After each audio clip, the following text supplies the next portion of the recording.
more than 2 million Palestinians, half of them children, and for more than 650 days now, wake up without knowing if they will make it through the day, and go to sleep without knowing if they will wake up in the morning. Day after day after day. They spent every hour, all 15,600 hours of them, with death besieging them. For an entire generation of Palestinians, death is now much more familiar than life. 2 million people have to snatch everything out of the claws of death: food, water, shelter, time. They are being killed in the places where they are supposed to find life, killed in tents, killed while seeking food or water, killed in hospitals. Every single day has its share of tragedies. We speak of these today. 15 civilians killed, including 9 children, while waiting to receive treatment for malnutrition. 11 killed, including seven children, while queuing for water. Because of occupation-made water scarcity and occupation-made food scarcity. And every day, 40, 50, 60 Palestinians killed while seeking food. We fear the world is growing accustomed to the unbearable, to the unacceptable. Imagine what it is to be a parent in Gaza. You know that any disease and any wound can be fatal for your child. You know that the family you leave to get food or water or help could be gone by the time you return. Do you take them to the hospital with the fear that they might be killed there, or keep them with you while they might die within your arms? Do you go get food and risk getting shot, or send a family member and risk losing them, or stay and risk seeing your children starve to death? Do you go get water, send a member of your family go get water, at the peril of your life or their lives, or risk seeing your family die of thirst? Do you evacuate one more time, forcibly displaced again and again, and get killed on the way, or stay put and get killed where you are? Every decision they are making while we speak is a life and death decision.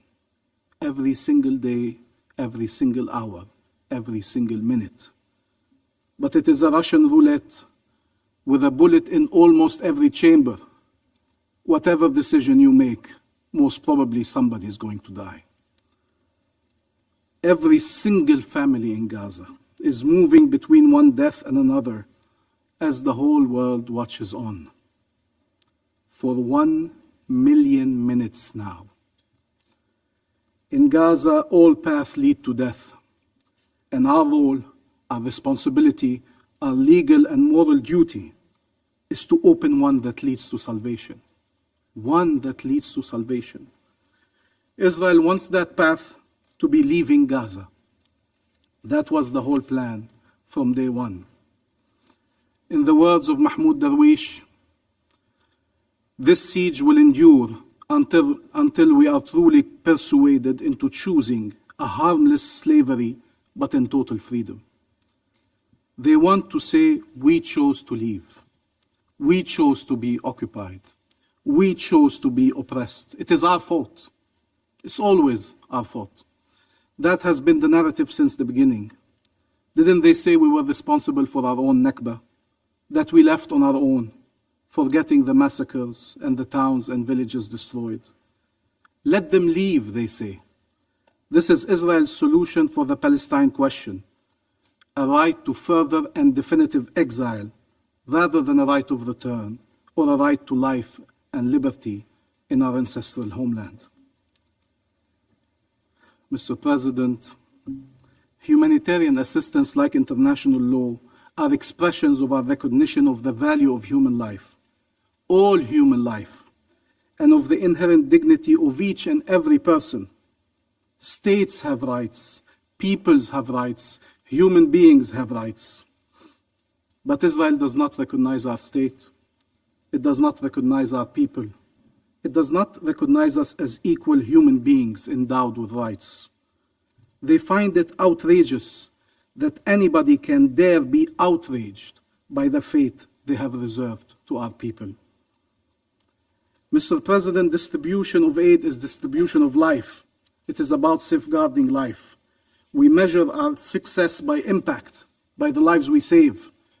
We keep discussing trucks and how many meals were distributed, and we count calories, while infants are dying of malnutrition, while civilians seek food, water, shelter at the peril of their lives, while the infrastructure of life is being dismantled altogether.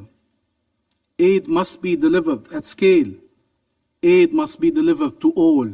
Aid must be delivered across all of Gaza. This is non-negotiable. This shouldn't be a point of contention or debate or discussion. Israel has obligations as an occupying power to do so. We support an immediate ceasefire and the mediation efforts of Egypt, Qatar, and the United States to secure such a ceasefire. But that is not a reason, nor an excuse, nor a pretext, in the meantime, to continue killing Palestinians or to continue denying them the aid they are entitled to. Every day, a death sentence is executed against somewhere between 90 and 130 Palestinians. Their crime, the real crime they are being executed for, is being Palestinian. How is that possible? You heard Israeli leaders say there are no innocent civilians in Gaza, speak of human animals, and they are treating our people as such. What if we had said these words? There are no innocents in Israel. They support the occupation, they support the genocide, they voted for the people killing us or occupying us or subjugating us. They cheered while we were killed. That is not acceptable as a reasoning. No civilian can be killed based on what a group or a government is doing. No civilian can be held responsible for that and be killed for that. All civilians are entitled to protection, regardless of nationality, faith, or race, to be protected from being killed, from being taken hostage or arbitrarily detained, from being subjected to inhumane and degrading treatment, to torture, to forcible displacement. These are basics. These are the foundations of our international law-based order, and we still need to speak again of them because they are not being upheld. This continuous incitement and dehumanization kills and makes the most horrific plans become mainstream in Israel, including the crazy and criminal idea to ethnically cleanse the Gaza Strip.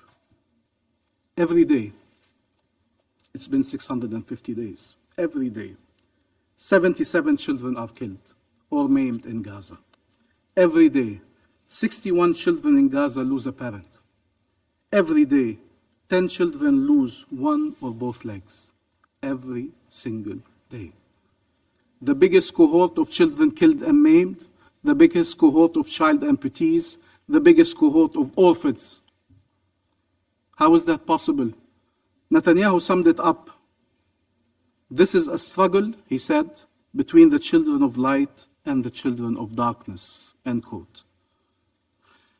Why should one care about the children of darkness? All children are God's creation.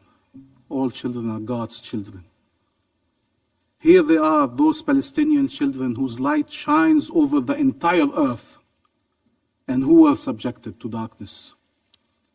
Hind, who was stuck with her family in a car, and after all the adults had been killed, her cousin Layan, 15 years old, was begging the rescuers to come and save them until she was struck by multiple bullets by Israeli occupation forces.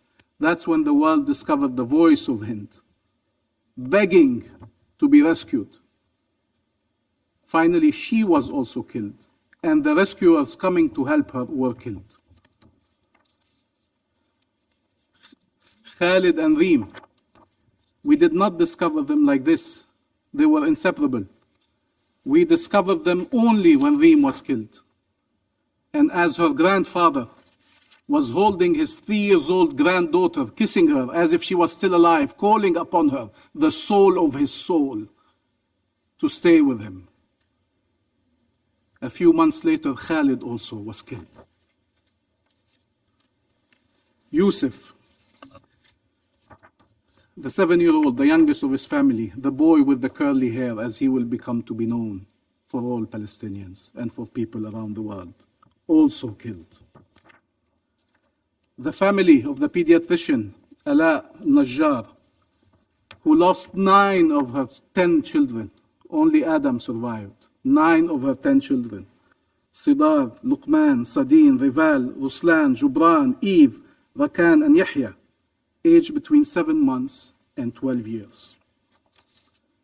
The Arafat family, the entire family found itself under the rubble. 13 members of the family were killed, including 7 children, in an airstrike, and the Israeli forces prevented rescuers from saving them. The images of Hala, 35 years old, as she was calling to be saved from under the rubble, will remain as part of the memory, collective memory of our people. And Salam, that you evoked, Mr. President, 6 months old when she was screened for malnutrition, only to die a few days later. One image among many of our children starving. I will spare you the images of our children burning. Dunya, who lost a leg in an Israeli airstrike, where she lost also her family members, her mother, her father, her brother and sister.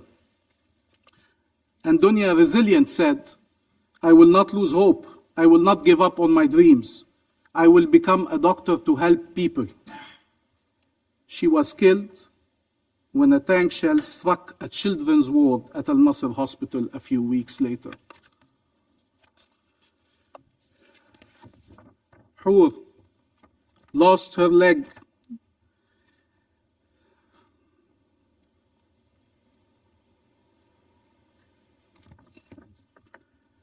lost her family,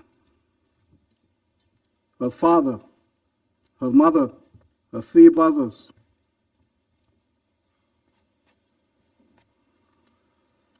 Doctors had to amputate her left hand entirely and the fingers of her right hand, and she had wounds at her head and legs. Siwar and Selina, 3 years and 21 months old, together in life and together in death. This image, unfortunately tragic images, are the ones winning this World Photo Prize by Samar Abu al-Auf, a photo of Mahmoud, 9-year-old Palestinian boy whose arms were severed and mutilated during an Israeli attack on Gaza. But also in the West Bank, 8-year-old Adam, he ran when Israeli occupation forces shot at him, his brother and his cousin. His cousin was killed. And he was killed when he was struck by a bullet while he was running away, a bullet in his head, in the back of his head. Remember these faces. It is our duty to remind you of them, not to allow you to forget them. And remember all the children we can still save. In the West Bank, Israel displaced 40,000 people and destroyed entire refugee camps in Tulkarem, Tubas, and Jenin. It killed almost 1,000 Palestinians in the last 20 months, including 200 children. Palestinian villages are under incessant attacks by settlers and occupation forces from Masafir Yatta to Kafar Malik, from Taibe to Der Debouan to Sinjil, where Saif Muslat was beaten to death by the settlers, and Muhammad al-Shalabi was shot in the chest and died. And again there in the West Bank, rescuers too were denied to reach the victim for several hours until they could no longer be saved. The same patterns at a different scale. Rampage and burning, destroying, killing Palestinian families and homes and hospitals and schools and mosques and churches and cemeteries and infrastructure and businesses. Everything is under attack. Palestinian presence and life in the land of Palestine is under attack. What world is this, where Israel can claim it can kill anyone in Gaza? They are either terrorists who deserve to be killed, or human shield, it cannot be blamed for killing them. What if we accept this reasoning that a state cannot be held responsible for the people it kills? Is that the precedent? Is that the world we want to be living in? It is a genocide. Many observers say it, many independent organizations say it, many scholars say it from Israel and the rest of the world. And we blame Israel for these actions. Not Israeli civilians, not Jews around the world. They're not responsible for what Israel is doing. And many Jews around the world stand for justice in Palestine and elsewhere. They call it a genocide, and they fight to stop this genocide, and they fight for a future of peace. People in Israel also are able to say it, and we are able to say it around this table. And we stand with everyone, regardless of their nationality and faith, who stand for justice. We stand side by side, shoulder to shoulder. What world is this, where one party can destroy a country and all the requirements of life, and then pretend to be human and give lessons about the right to voluntary migration? Let them leave, this place is hell, says the person who turned it into hell in the first place. What world is this where a country can use starvation and thirst as weapons of war, and then under pressure to stop, is able to turn aid distribution into a tool to advance death and displacement at the same time? What world is this where putting an end to massacres or to get aid to be distributed is subject to negotiations? What world is this where humanitarian is characterized to identify a so-called city that is inhumane in its design and its purpose? Terms are being distorted, and rules are not only being breached, they are being obliterated. And it is our people who pay the price. What world is this where those defending international law are considered guilty, and the perpetrators can never be held to account? Where Israel can be prosecutor, judge, and executioner, and then we will ask them to investigate their own crimes, the ones they were ordered to commit at the highest level of their leadership, espousing these crimes, pushing for these crimes, inciting these crimes, organizing and planning these crimes. What world is this where humanitarians trying to save lives are attacked and killed? Health workers and humanitarians and UN personnel, and those killing them blame them for their death. What world is this where those documenting the crimes perish to silence them? What world is this where we need to say that aid is not a bargaining chip, not a method of pressure, not a weapon of war, not an instrument for displacement and forcible displacement? Mr. President, and I conclude, our role is not to be the narrators of this genocide, but to be part of the movement that brings it to an end. Our role is not to be witnesses and testify. It is to deliver justice and peace. The fate of a nation depends on the decisions that states are willing to take today to save civilians, to end the genocide, to achieve a ceasefire, to release hostages and prisoners, to deliver aid, to ensure the withdrawal of Israeli forces, to deliver justice, to end occupation, to achieve shared peace and security for all, shared peace and security, to save humanity and our international law-based order. This world is doomed and damned if it continues allowing for Palestinians to be killed in this manner, to allow children to be killed in this manner. Save Gaza, so we may all be saved by Gaza. That will continue to be our call to all to act, states, individuals, entities, organizations, agencies. Save Gaza, or we are all doomed. Save Gaza, so we can all be saved by Gaza. Thank you.